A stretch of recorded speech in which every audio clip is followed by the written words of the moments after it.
my sense is something like this, is that, and you tell me what you think about this. Okay, so you wake up in the morning and your consciousness emerges from nothing in some sense. And what you see in front of you, you aren't determined like a clock in what you're going to do that day. In fact, your consciousness is in fact that part of you that deals with what is not yet determined. Because all the things that you do that are fundamentally habitual and deterministic are unconscious. They turn into habit and you don't have conscious control over them. So consciousness seems to be that element that deals with what has not yet been determined. Okay, so you wake up in the morning and what you confront, as far as I'm concerned, is potential. There's a field of potential in front of you, and that's the future, whatever that is, that potential. It's what could be and what is not yet.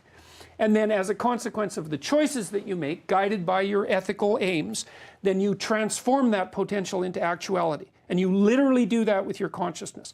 And I think that's the reflection of the image of God in man. And I think that's what's put forward in the earliest sections of Genesis, because that's what God does, right? God is a structure. He confronts nothingness with something approximating consciousness, the logos, and he extracts out order from potential.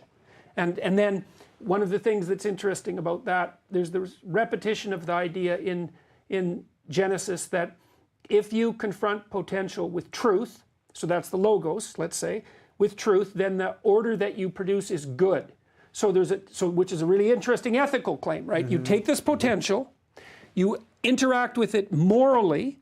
The consequence of interacting it morally is that you produce reality, and the reality that you produce is good. And then human beings are a microcosm of that. Does that seem right? No, that's exactly right. I mean, I think that this is the kind of philosophy, in philosophy terms, this is basically the argument of both Maimonides and Thomas Aquinas, who are making this argument basically at the same time, is that, you know, at the beginning when it says, Bereshit bara Elokim et hashamayim va'et it's that in the beginning God created the heavens and the earth. What makes human beings in the image of God is our creative capacity. And the creative capacity is the ability to transform through an act of will something that was not into something that is. And that's what the beginning chapters of Genesis are. It's God taking things and just making them. And then what makes them good is that these things are, this is the Aristotelian part, is that these things are directed toward a purpose. So what the idea of Greek rationality, what distinguishes it from other ideas of rationality, is that Greek rationality is based on a fundamental premise, which is that you can look at a thing, and the thing was made for something, right? So if you look at a glass, the glass was made to hold liquid, and you can tell that because that's the nature of the glass. Now, there's nothing in science that says a glass was made to hold liquid. It's just a piece of glass that is made in a certain particular shape. But we, as human beings, know that this glass was made to hold liquid, and that we can look at the universe in the same way. That we can say, what was the purpose of this thing?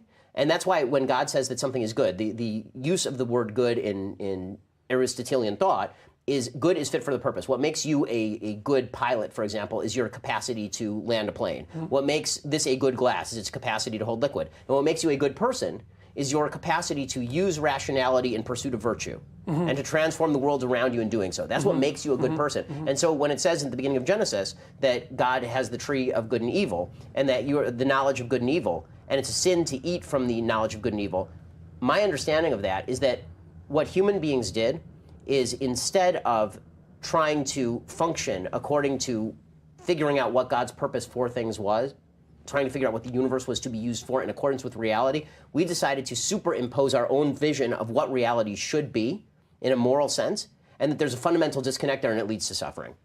All right, so let's dumb this down for just 1 second, because I want to ask a question that I know you don't like getting when we get in the Q&As, but I think it would be interesting